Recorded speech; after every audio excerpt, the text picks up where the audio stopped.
Bonjour, c'est Isabelle Proust. Bienvenue dans l'épisode 2 de cette mini-série « Comment accélérer sans vous épuiser ».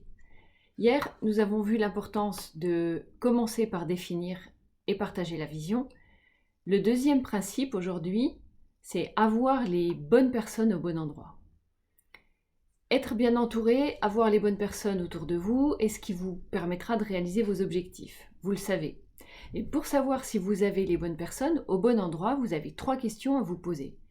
Avons-nous la bonne structure, c'est-à-dire quelqu'un à chaque fonction essentielle, pour atteindre notre prochaine étape et nos résultats?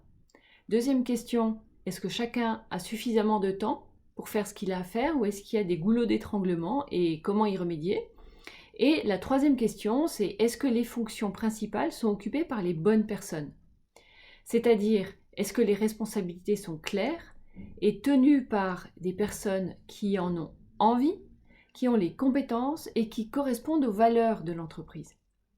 C'est le moment de réévaluer votre organisation car on redistribue les cartes. Chacun s'est posé des questions et vous aussi pendant cette période.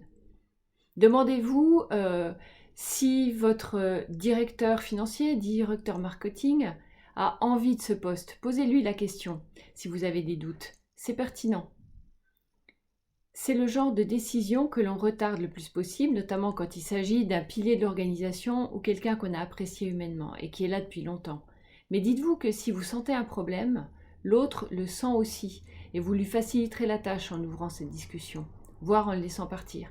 Car s'il y a un problème, la situation se dégradera inévitablement pour arriver au résultat que vous pouvez prédire dès aujourd'hui.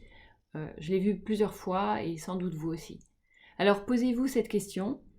Préférez-vous 2 jours un peu durs à passer pour prendre une décision difficile ou plomber votre entreprise pour les 2 ans qui viennent?